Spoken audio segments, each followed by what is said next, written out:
In the middle of the Pentagon, my father, a general, roared in front of his fellow officers. 7 languages? Utterly useless. The Army doesn't need soft bookworms. My brother stood beside him, a smirk on his face. They had no idea that this soft bookworm was about to become their worst nightmare. My name is Nellie Ford.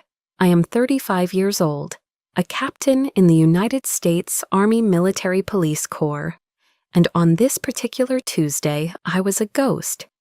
I sat in the 10th row, my Army service uniform feeling less like a symbol of pride and more like a suit of armor, its perfectly pressed fabric, the only thing holding me together.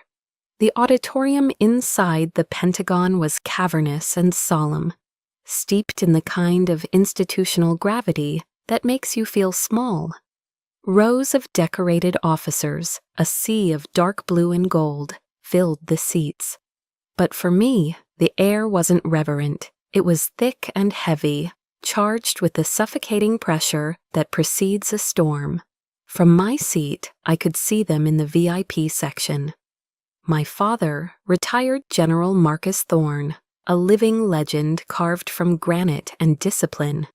Beside him, my older brother, Major Mark Thorne, the Golden Sun, a West Point graduate destined to follow in our father's formidable footsteps. They were the stars of the Thorne family constellation, burning bright and hot. I was just a dim satellite, pulled into their orbit by the inescapable gravity of their name. My father hadn't looked at me once. He didn't need to. I could feel his presence like a physical weight on my shoulders, a silent, constant judgment. He was here as a celebrated guest, a testament to the Army's glorious past. Mark was here as its promising future, and I, Captain Ford, was here as a mandatory accessory, the final, slightly disappointing piece, required to complete the portrait of the perfect military family. Just breathe, I told myself, my gloved hands clenched tightly in my lap. Just get through this in silence, be invisible. It was a mantra I had perfected over a lifetime. The ceremony droned on. Medals were presented, speeches were made. I focused on a loose thread on the chair in front of me, anything to anchor myself. Then the master of ceremonies, a full-bird colonel with a polished voice, stepped to the podium. And now, he began, his voice echoing slightly, we wish to honor an officer whose unique contributions, though often silent, have had a resounding impact, for exceptional linguistic skills that have, on multiple occasions, saved American lives in hostile negotiations. I felt it before I saw it, a subtle shift in the atmosphere. Across the auditorium, I saw my father's shoulders stiffen. His back, always ramrod straight, became a plank of solid iron. And then the unthinkable happened. He stood up, not to applaud, not to leave. He stood up with the abrupt, commanding motion of a man who owned every room he entered. He stepped into the aisle, raising a hand not in a wave, but a command to halt. The colonel's voice faltered, then died. A wave of silence rippled through the vast hall. 1,000 conversations and coughs extinguished in an instant. My father's voice, the same battlefield roar that had directed battalions, thundered through the auditorium's state-of-the-art sound system. I have to say this, he boomed, his gaze sweeping over the rows of stunned faces. He wasn't speaking to the MC, he was addressing the entire United States Army. Linguistic skills, 7 languages, utterly useless. A collective gasp was sucked from the air. My blood ran cold. The Army needs warriors, he bellowed, jabbing a finger in the air for emphasis. Men who can pull a trigger, not some soft bookworms. Every head in that room turned. First, they looked from my father, this icon of military might, to the bewildered colonel on stage. Then their gazes began to skitter across the crowd, 1,000 pairs of eyes searching, curious, and then, like magnets snapping to steel, they all found me. The only officer in the room who fit that description. The general's daughter, the bookworm, my brother Mark, standing dutifully beside our father, did not intervene. He didn't look embarrassed. He simply watched the scene unfold, a smug, triumphant smirk pulling at the corner of his mouth. It was a look of pure victory. My world didn't just crack, it atomized. A high-pitched ringing filled my ears, blocking out the shocked whispers that had started to erupt. A hot, searing wave of shame washed over my face, my neck, my entire body. I was naked, flayed open in a room full of my peers, my superiors, my subordinates, and my own family held the knife. But just as the humiliation threatened to swallow me whole, another voice cut through the chaos. It was sharp, clear, and radiated an authority that didn't need to shout. General Thorne, General Shepard, the 4-star commander of USACIDC, had risen from his seat in the front row and was now striding towards the stage. He was a quiet, formidable man whose reputation was built on intellect, not volume. He fixed my father with a gaze as hard as diamond. Then his eyes found mine across the room. "Get Captain Ford up here," he commanded, his voice leaving no room for argument. "We need whisper." The silence that fell this time was different. It was heavier, deeper, laced with a profound and sudden respect. "Whisper?" I heard someone murmur from the row behind me. My legs felt like lead. My body, on some distant autopilot, began to move. I stood up. I put one foot in front of the other, and then a miracle. As I started my long walk down the aisle, a single officer in the 3rd row stood up, coming to sharp attention. Then another and another. In a silent, rolling wave, the entire room got to its feet. Lieutenants, captains, colonels, even the other generals in the VIP section. They all stood in rigid, silent salute. They weren't standing for my father. They were standing for me. I kept walking, my gaze locked on General Shepard. I walked right past my brother, whose smirk was now frozen on his face, a grotesque mask of disbelief. And then I walked past my father. He was still standing in the aisle, his body rigid, his face a ghastly, bloodless white. For the first time in my life, I saw not anger, not disappointment, but pure, unadulterated shock in his eyes. I didn't look away. I let that image burn itself into my memory as I walked toward the stage, toward the man who called me Whisper, leaving the wreckage of my family behind me. The storm had finally broken. That image of my father's face, ashen, defeated, stripped bare of its usual authority, should have been a victory. But as I stood on that stage, the respectful silence of the auditorium ringing in my ears, I felt no triumph. Instead, his shocked expression became a key, unlocking a door to a memory I had long kept bolted shut. The polished floor of the Pentagon dissolved, and suddenly I was 17 again, standing on the cold linoleum of our small house, on base at Fort Riley, Kansas. It was Thanksgiving. Our home, a standard-issue wooden duplex assigned to Army families, was filled with the rich, comforting aromas of American tradition. The savory scent of a slow-roasting turkey, the sweet spice of my mother's pumpkin pie cooling on the counter. The air should have been warm, filled with laughter. But in the Thorne household, warmth was a rationed commodity. The air was cold, thin, and brittle with unspoken rules. All day, I had been clutching a secret, a thick, cream-colored envelope that felt like a ticket to another universe. It was my acceptance letter from Georgetown University, offering a full scholarship for their linguistics program. It wasn't just an acceptance, it was an escape. It was my dream, printed in elegant navy blue ink. I had hugged it to my chest, my heart thrumming with a nervous, hopeful energy, waiting for the perfect moment to share my triumph, to finally earn a sliver of the approval that was heaped so effortlessly upon my brother. That evening, our dining table was crowded with relatives, aunts and uncles in their Sunday best, all orbiting the gravitational center of our family, my father. He sat at the head of the table, a king presiding over his court, and next to him, the crown prince, my brother Mark, home for the holiday from his first year at West Point.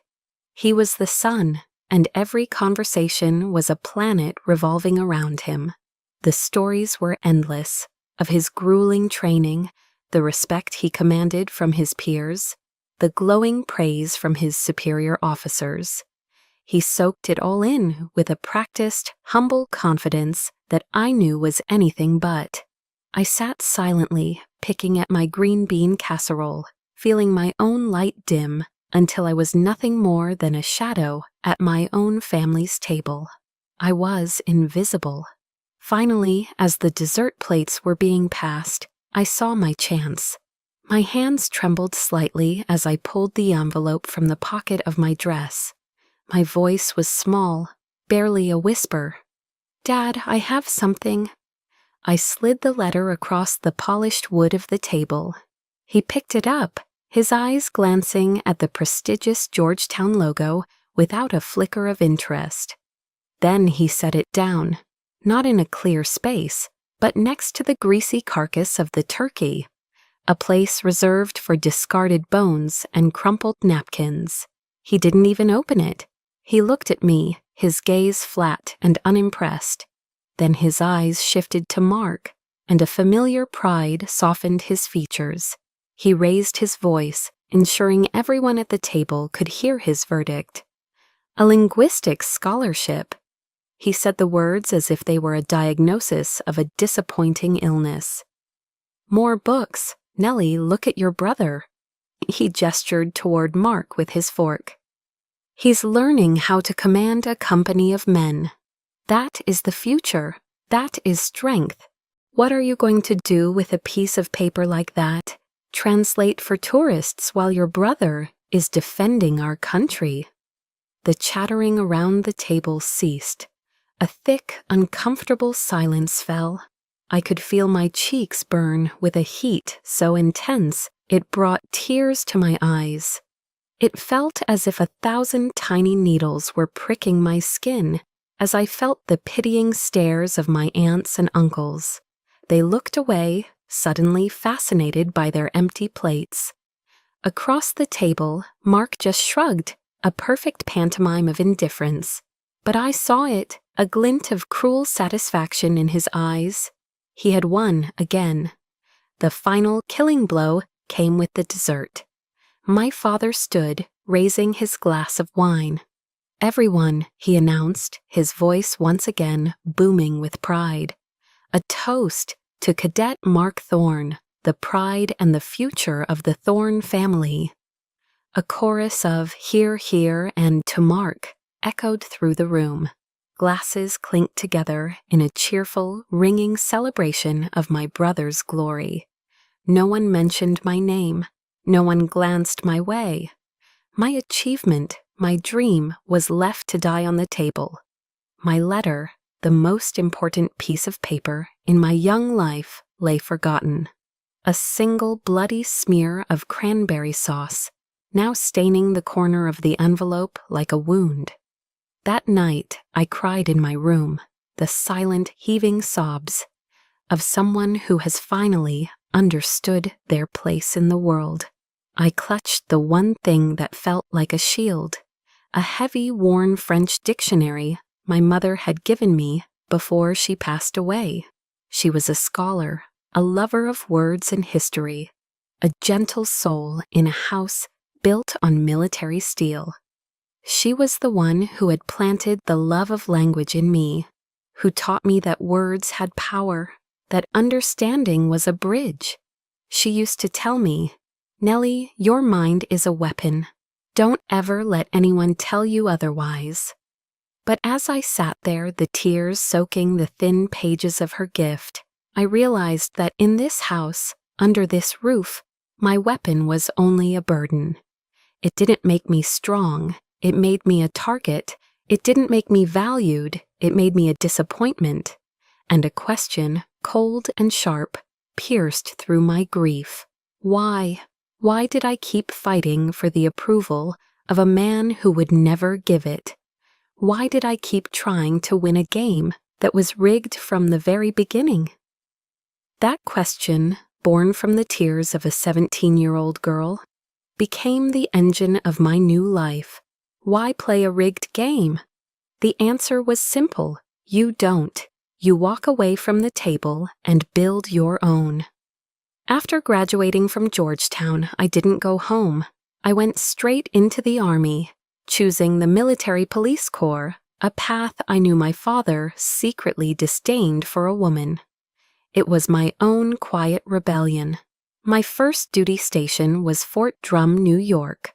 The winters there are a special kind of brutal. It's not just the heavy lake effect snow that buries everything in a blanket of oppressive white. It's the wind.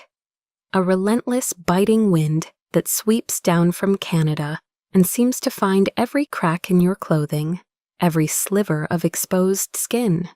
But even that profound physical cold was nothing compared to the icy reception I received from my colleagues. I was the only female MP officer in my unit, and the only one with a degree in something other than criminal justice. I was an anomaly, and they never let me forget it. They called me Georgetown, a nickname that dripped with sarcasm, or even worse, the dictionary. In our daily briefings, I would try to offer analysis on how cultural nuances or local dialects might impact a mission, only to be met with dismissive shrugs or outright interruptions.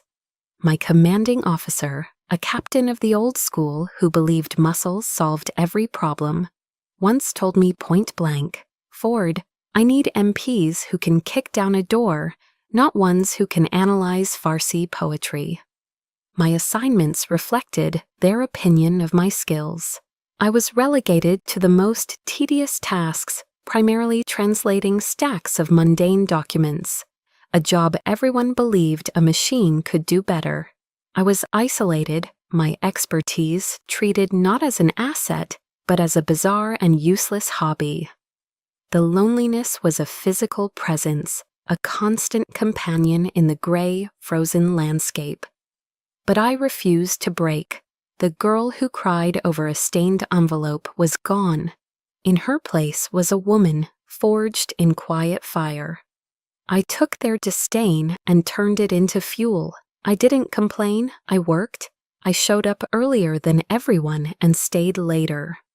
I spent hours in a small windowless room, listening to interrogation tapes over and over, not just for the words, but for the hesitations, the shifts in tone, the subtle grammatical tells that signaled deception. I used my own money to buy books on criminal psychology and nonverbal communication, building a library they would never read. I created my own system, a unique matrix that blended linguistics, cultural anthropology, and psychology to build profiles of our subjects. It was a weapon no one else had, and I sharpened it in silence. At night, alone in my sterile barracks room, the wind howling outside my window, I found solace in a different kind of voice. I read the works of Maya Angelou, her words a balm for the day's small cuts. Her poem, Still I Rise, became my silent creed. I would recite it to myself in the dark. You may shoot me with your words, you may cut me with your eyes, you may kill me with your hatefulness, but still, like air, I'll rise. I didn't need their validation, I just needed to prove them wrong. My chance came in the form of a dead-end case, An internal arms smuggling ring had been operating on the base for months, and the investigation had stalled completely. They had a prime suspect in custody, a civilian contractor, but he refused to talk. After weeks of getting nowhere, they were forced to turn to me as a last resort. The problem? The suspect spoke only a rare dialect of Pashtun, common in a remote valley of Afghanistan. They led me to the interrogation room, the air thick with stale coffee and failure. Inside, the man sat sullen and defiant. I didn't use threats. I didn't raise my voice. I simply sat down and began to speak to him in his own tongue. I didn't ask about weapons. I asked about his home. I spoke of the poets from his region, of the ancient folk tales his mother might have told him. I saw a flicker of surprise in his eyes, then a deep, profound sadness. I recognized it instantly, the bone-deep ache of homesickness, of being a world away from everything you know. I had built a bridge to him, not with pressure, but with understanding. 2 hours later, he had confessed to everything, mapping out the entire smuggling network. When I walked out of the interrogation room, holding the signed confession, the entire office fell silent. The usual clatter of keyboards and ringing phones ceased. My captain, the man who wanted door kickers, looked up at me from his desk. He said nothing, but for the first time, the dismissive smirk was gone. In its place was a look of grudging respect. It wasn't a medal, it wasn't a public commendation, but it was my first victory. A small, silent win on a long, lonely road.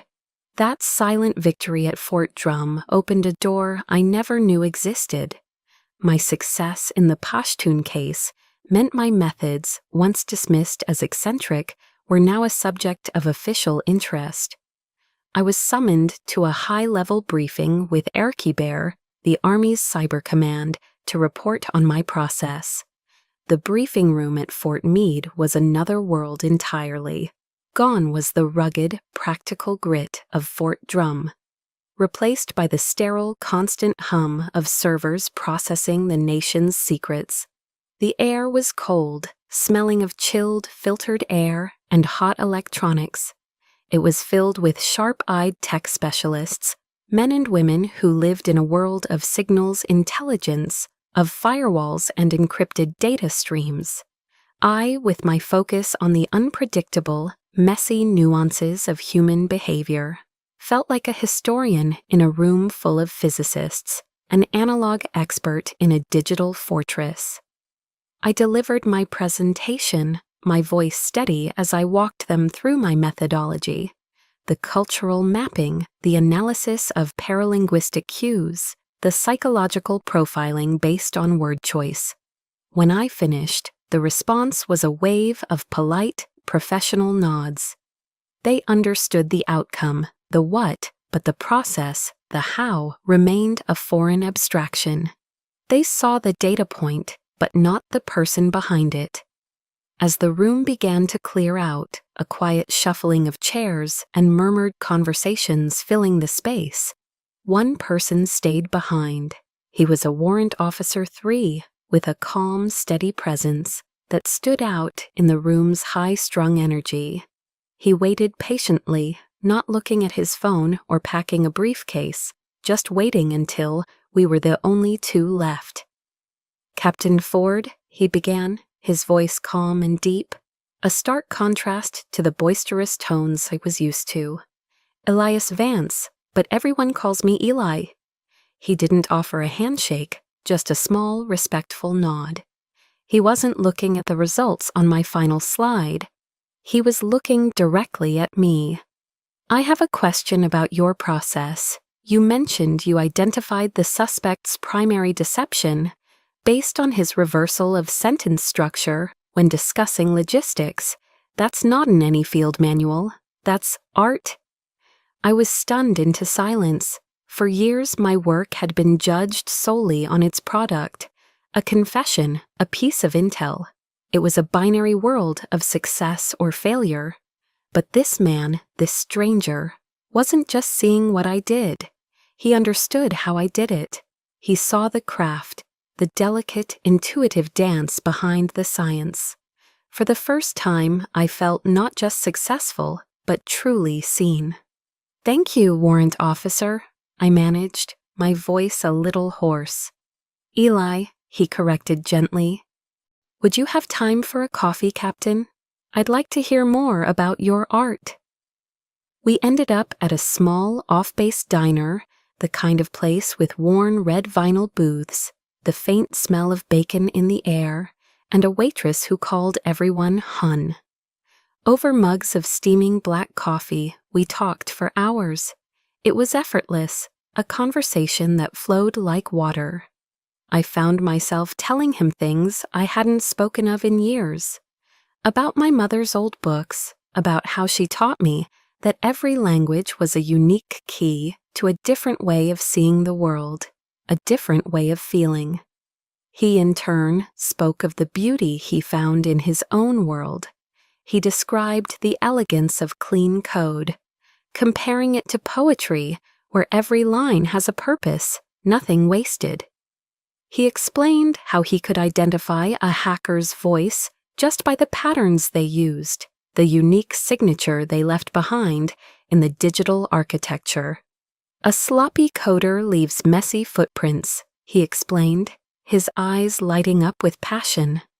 "An arrogant one uses unnecessarily complex structures to show off. A paranoid one builds layers of misdirection.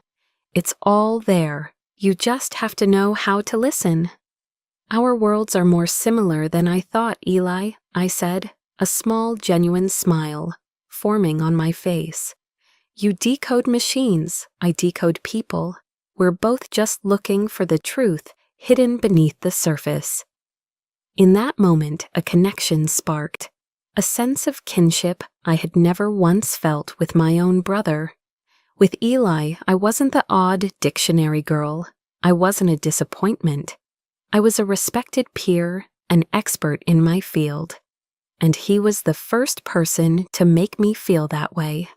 A few days later, an email from him appeared in my inbox. There was no long message, just a single link to a Brené Brown TED Talk on the power of vulnerability. Below the link, he had typed one short sentence. "Courage isn't about not feeling afraid. Courage is about feeling afraid and stepping into the arena anyway." He saw it all. He saw the resilient armor I wore every day, but he also saw the fear I hid beneath it.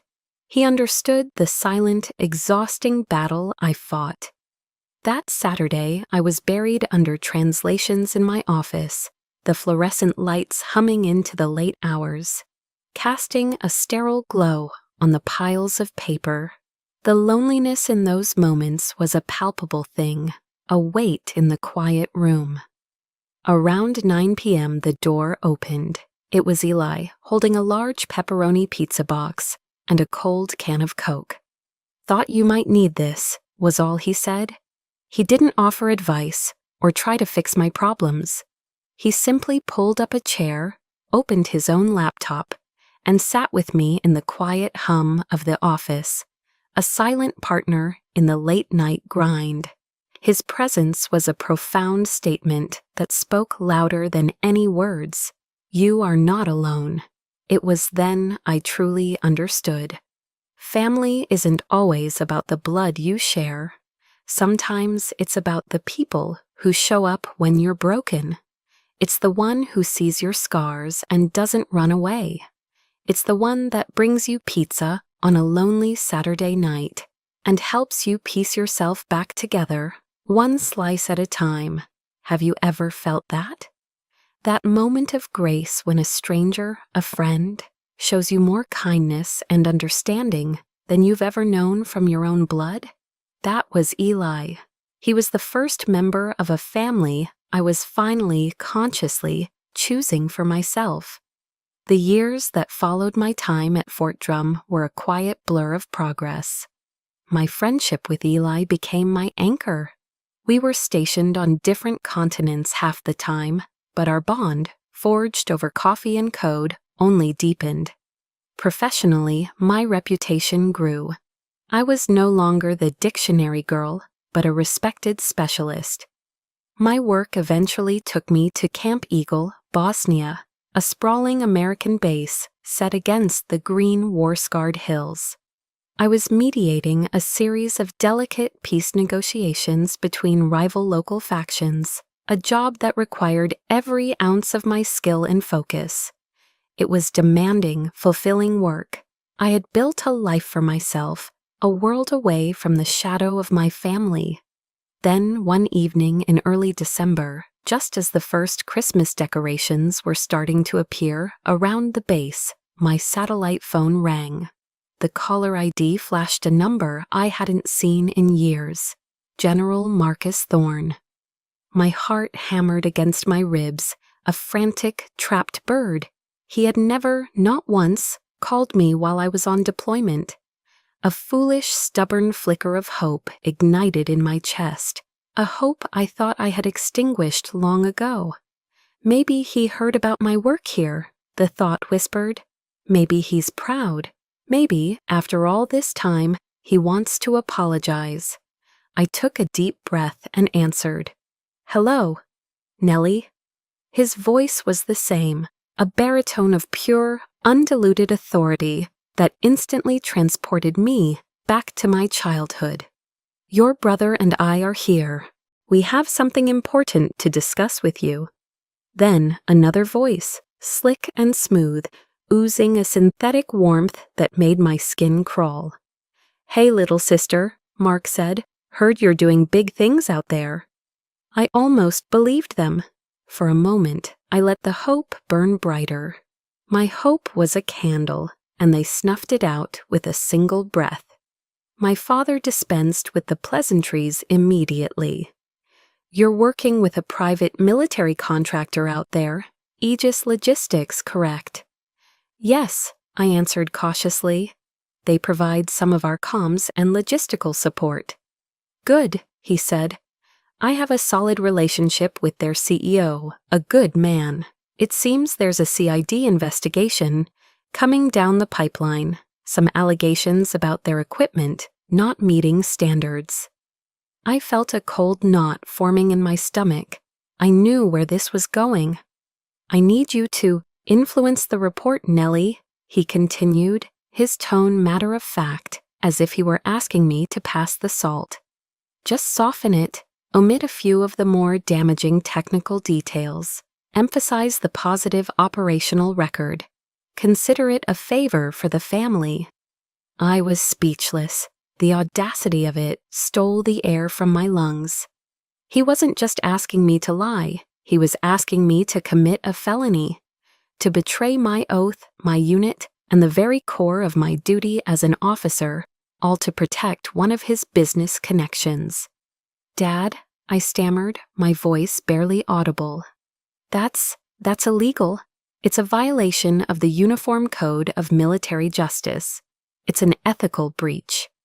The warmth, fake as it was, vanished from his voice, replaced by a familiar, chilling cold.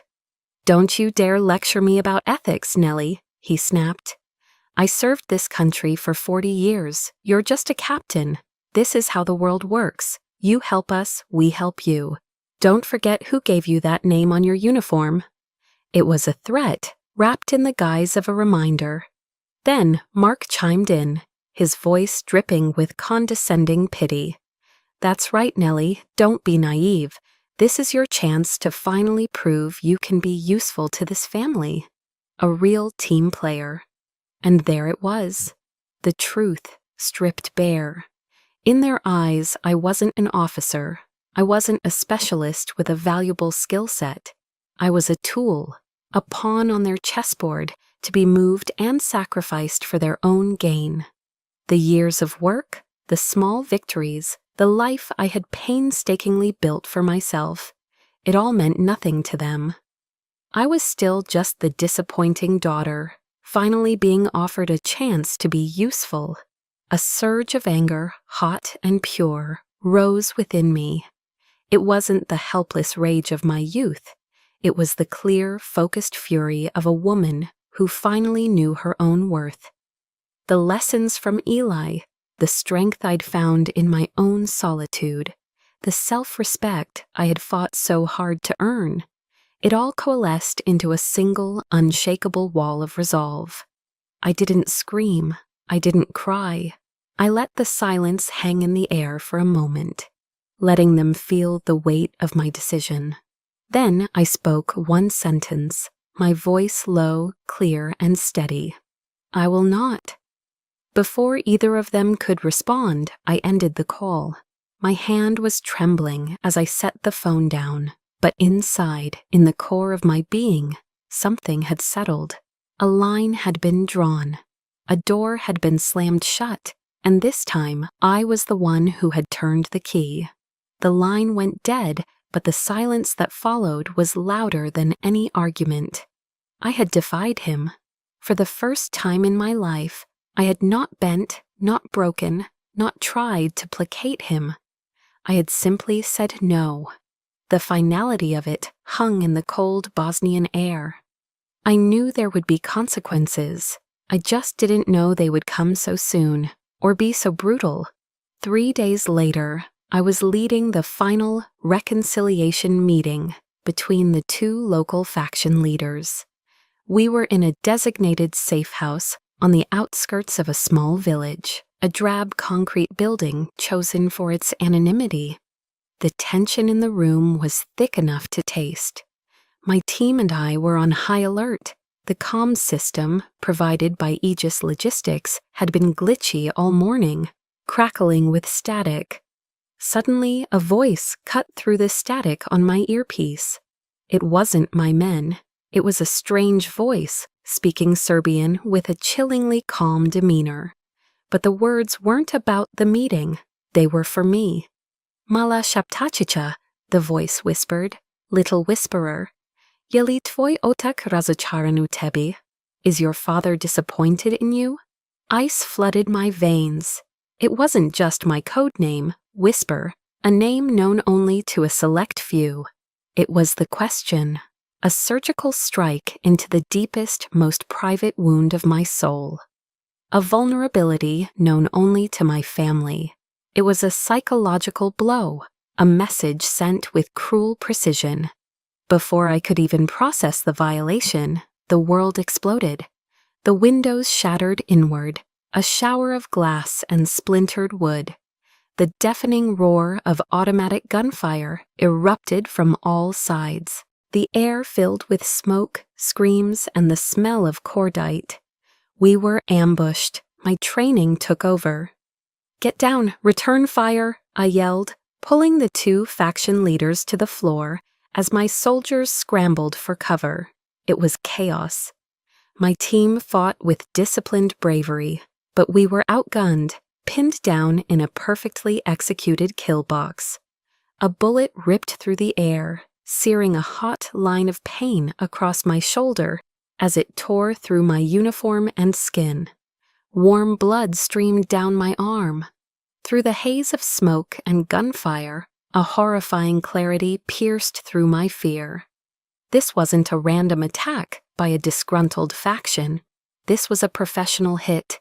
They knew our exact location. They knew our meeting time. They even knew my deepest psychological weakness. Someone had given them everything. Someone had sold us out. And in my heart, I knew who. The firefight felt like an eternity.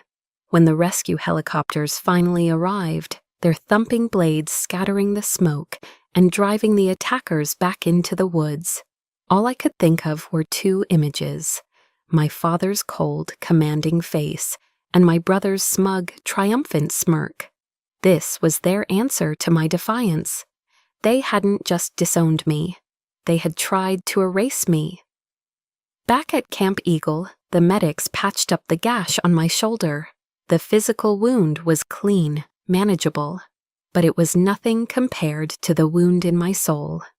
They tried to kill me, my own family, to protect a business deal, to maintain a relationship, to punish my insubordination.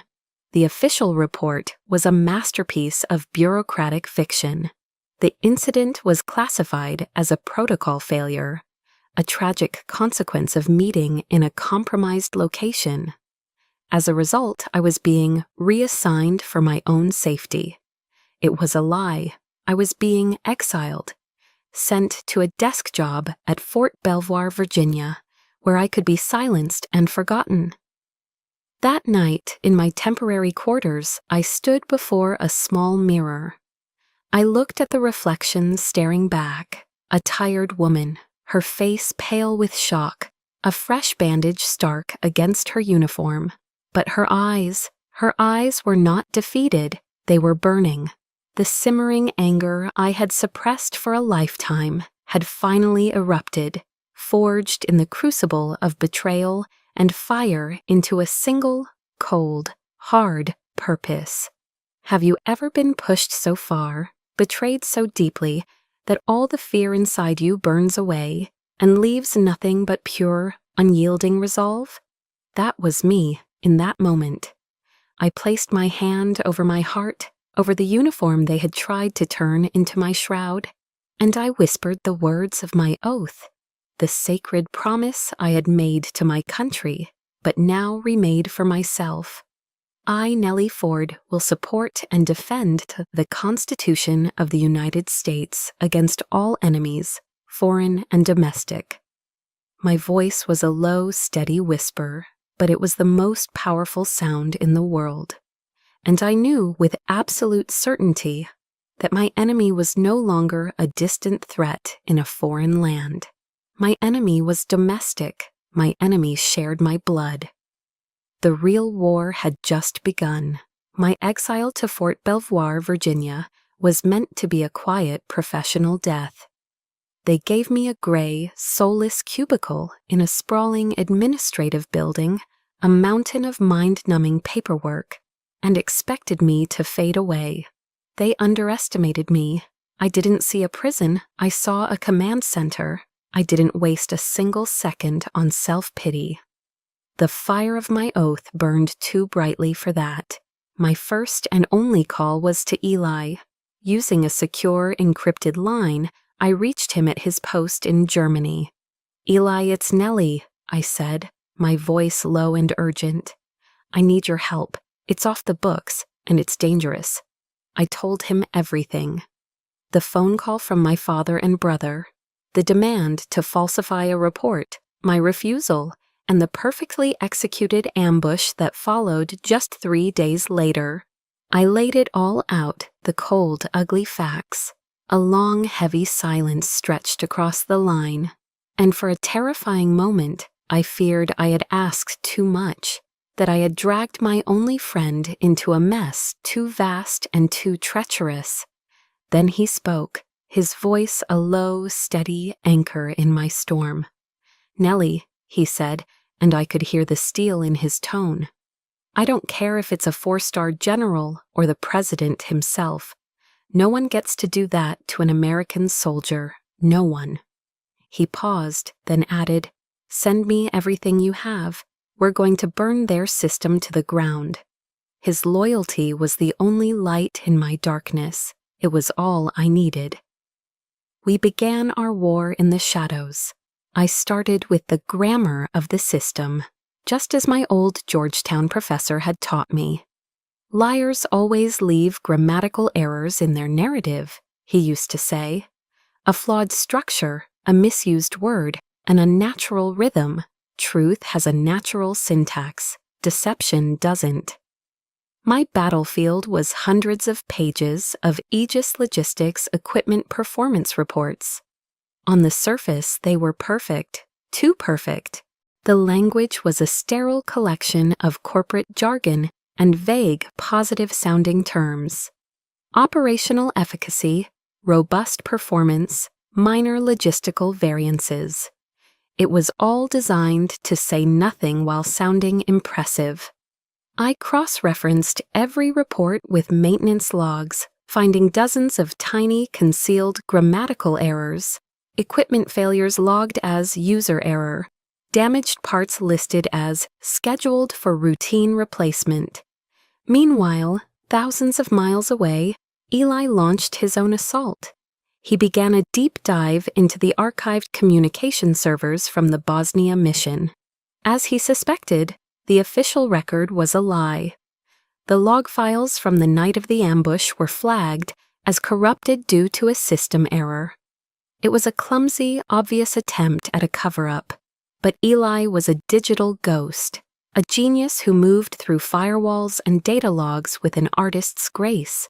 He told me later that a cover-up like that is like trying to hide a hole in the snow.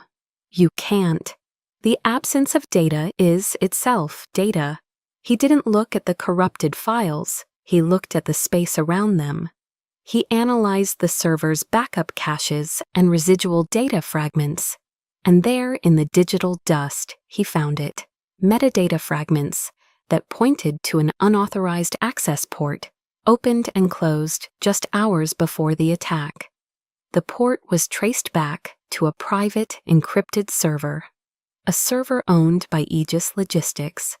We worked relentlessly for 2 weeks, fueled by black coffee and a shared cold fury. We barely slept, communicating through encrypted chats at all hours. Then, at 3 o'clock in the morning, my phone buzzed. It was Eli. His voice was a mixture of exhilaration and pure rage. "I got it, Nellie. I got the son of a bitch." He sent me a single, heavily encrypted audio file. My heart pounded as I decrypted it.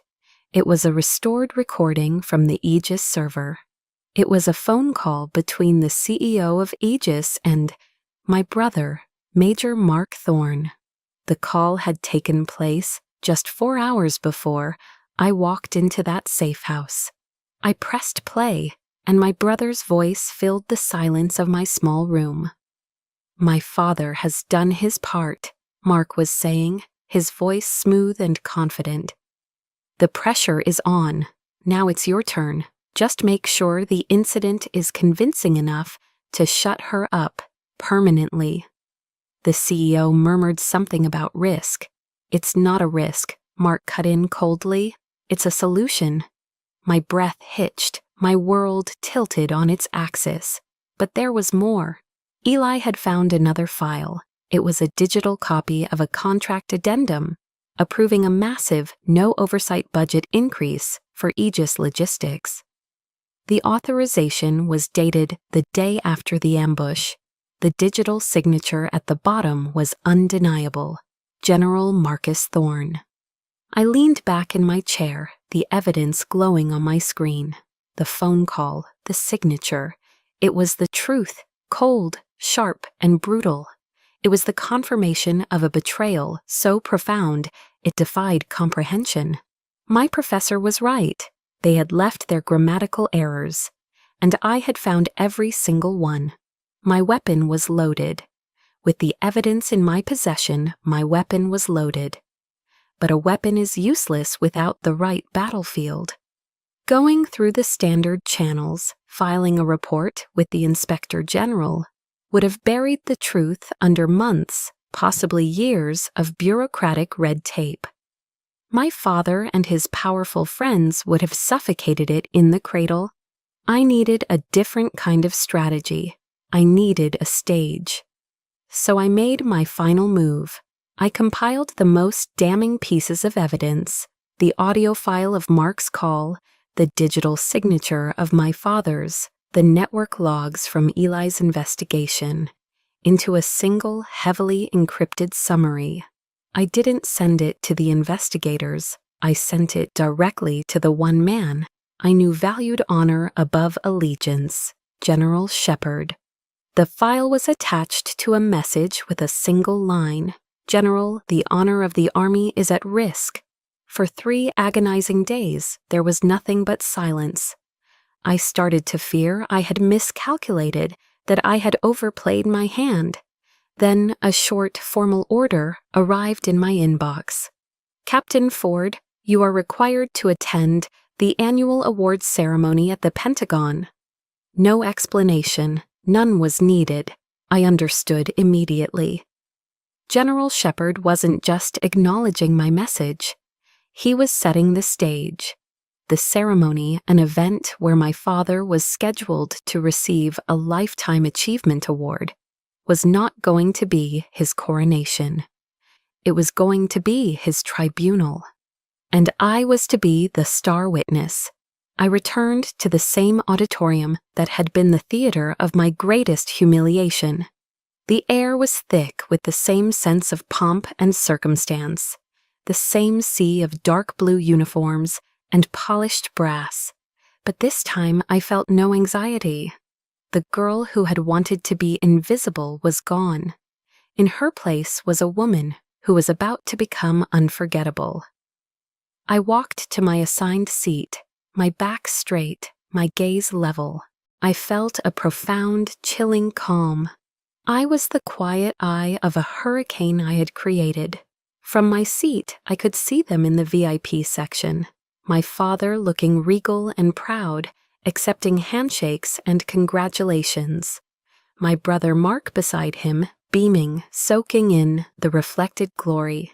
They were utterly oblivious, confident in their power, never imagining that the pawn they had sacrificed was about to checkmate the kings.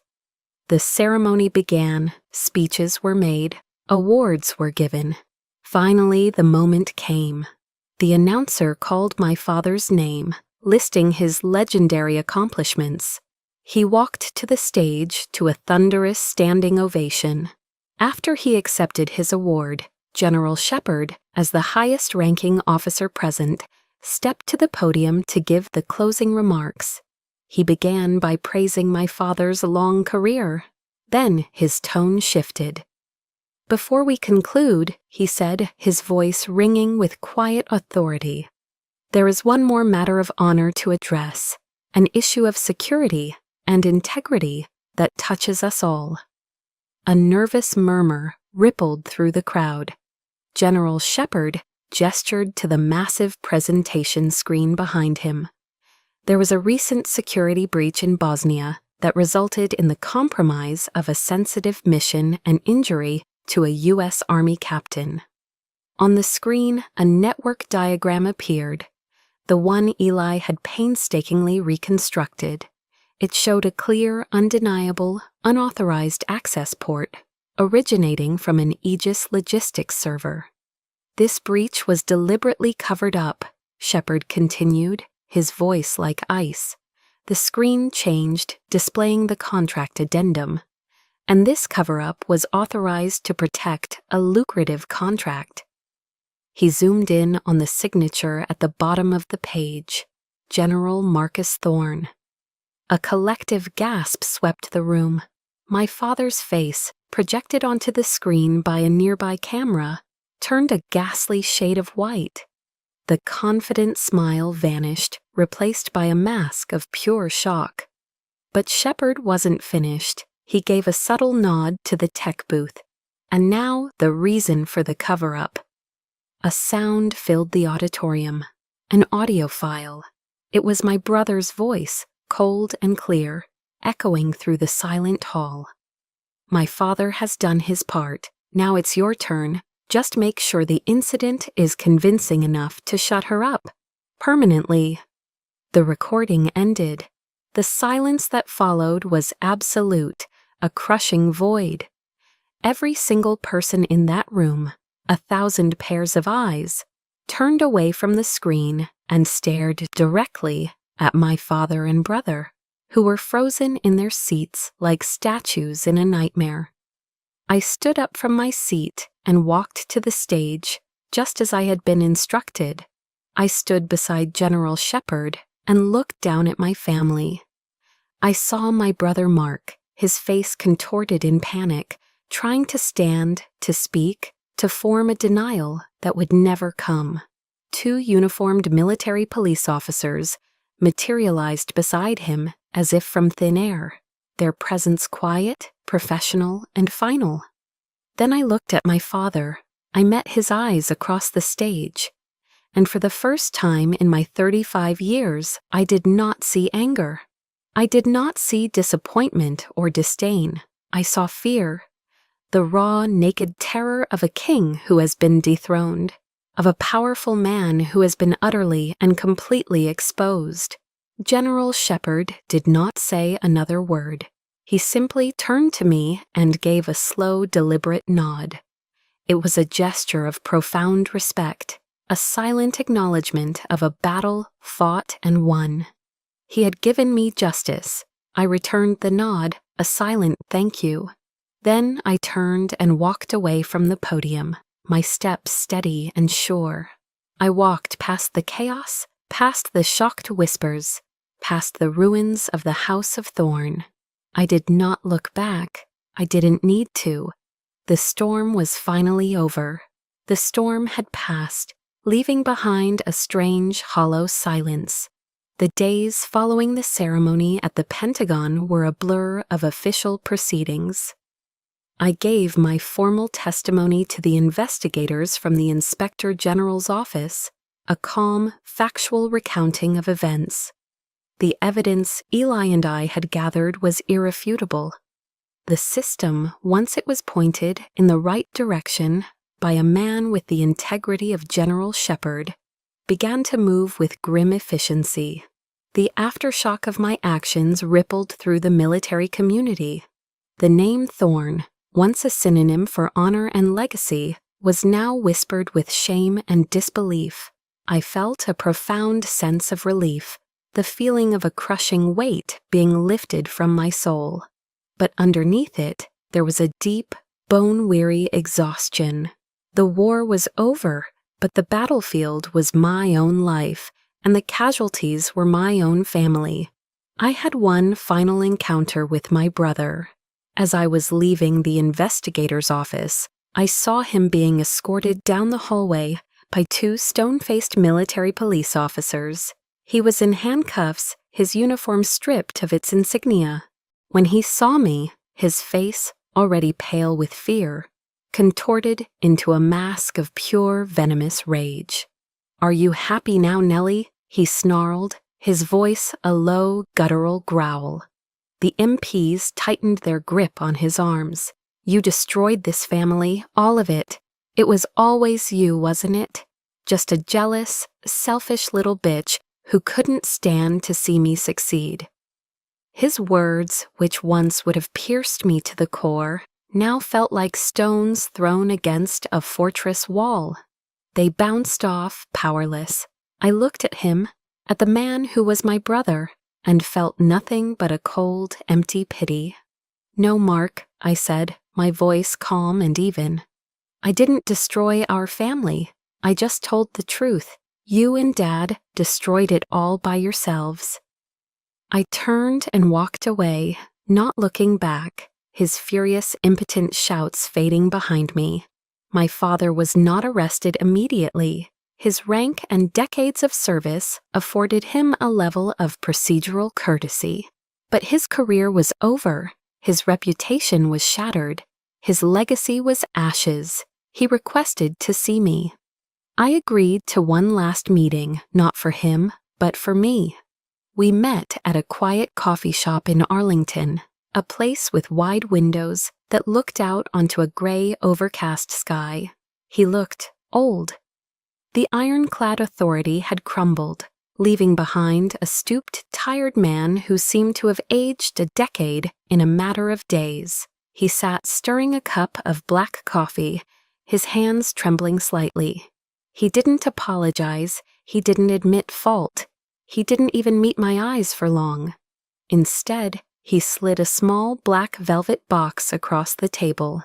"Nellie," he said, his voice raspy, broken. "This is my West Point ring. I want you to have it." He finally looked up, his eyes pleading. Let's forget all this. We're still family, after all." It was his last move on the chessboard, a final, desperate attempt at manipulation. He was offering me the ultimate symbol of the legacy he had always denied me, a bribe to buy my silence, my forgiveness. He still didn't understand. He thought the prize I had always wanted was his approval, his world, his ring. He never realized that all I had ever wanted was a father. I gently pushed the box back across the table toward him. "I don't need it, General," I said, and the formal title felt both strange and liberating on my tongue. It was the final boundary, a wall I was building brick by brick. Honor isn't in a piece of gold, it's in our actions. And your actions and Mark's, they almost got me killed. I stood up from the table, my chair making a soft scraping sound on the floor. The few patrons in the cafe didn't look up. "I hope one day you understand that," I said, my voice quiet but firm. "But I can't wait for that day. From now on, I'm living my own life. I wish you luck, sir." I turned and walked out of the coffee shop, out into the cold air, and I did not look back. A wave of relief washed over me, so potent it almost brought me to my knees. But it was followed by a sharp, aching pang of grief. The phantom limb of a family that was no longer there. I had lost a father and a brother. I had lost the family I was born into. But as I walked down the street, feeling the cold Virginia air on my face, I knew with a certainty that settled deep in my bones that I had finally, truly, found myself. The aftermath of my war was quiet. After the tribunals, the dishonorable discharges, and the prison sentences, a deep silence fell over the house of Thorn. My father's name was stripped from buildings, his portraits removed from halls of honor. His legacy, the thing he had sacrificed his own daughter for, had turned to dust. I felt no joy in it, only a profound and quiet sense of peace. The heavy chains of expectation and disappointment that had bound me my entire life had finally rusted through and fallen away. I was free.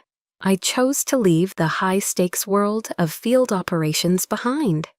On the advice of General Shepard, I accepted a teaching position at the U.S. Army Military Police School at Fort Leonard Wood, Missouri. It was a world of rolling green hills and earnest young soldiers, a world away from the sharp edges of Washington, D.C. and the ghosts of Bosnia. I was tasked with designing and leading a new program, Strategic Intercultural Engagement, my own little corner of the Army, built on a foundation of empathy. On my first day, as I walked up to my new office, I saw a small polished brass plaque on the door. It didn't have my name on it. It simply said, "The Whisper Room." It was a quiet gift from Eli. I stood there for a long moment, a slow, genuine smile, spreading across my face for the first time in what felt like years. My legacy would not be a codename whispered in the shadows of intelligence operations. It would be a classroom, a place to pass on what I had learned, to ensure that no young officer would ever be made to feel that their intellect was a weakness, or that a weapon that didn't fire bullets was useless. In my first class, I didn't begin with grammar or vocabulary. I began with a story, a modified anonymous version of a mission that nearly failed because of a single, misunderstood cultural gesture. I taught them how to listen, not just to words, but to silences. I taught them how to look into someone's eyes and see the story they weren't telling. After the class, a young female specialist, sharp and bright-eyed, stayed behind. "Captain," she said, her voice filled with a quiet reverence. "Thank you, no one has ever told us that empathy could be a tactic." In that moment, watching the spark of understanding in her eyes, I knew I had found my true purpose. I hadn't just won my own war, I was now arming a new generation of soldiers with the weapons of understanding, weapons that could build bridges instead of just destroying enemies. My healing process began there, in the quiet woods of Missouri, nurtured by the words of Isaiah my mother used to read to me.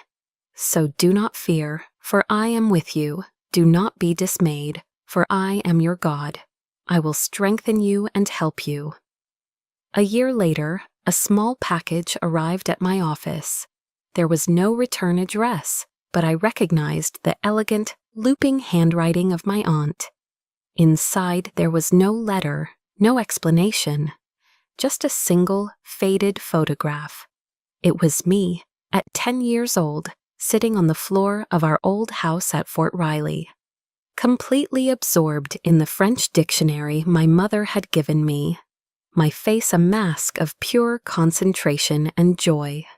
I turned the photo over. My aunt had written a short note on the back.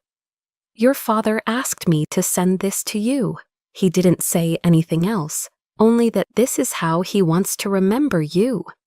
It wasn't an apology, it wasn't absolution, but it was an acknowledgement, a quiet admission sent through a third party that the little girl with the books had, in her own way, won, that her path, the one he had scorned and ridiculed, had held a strength he never understood.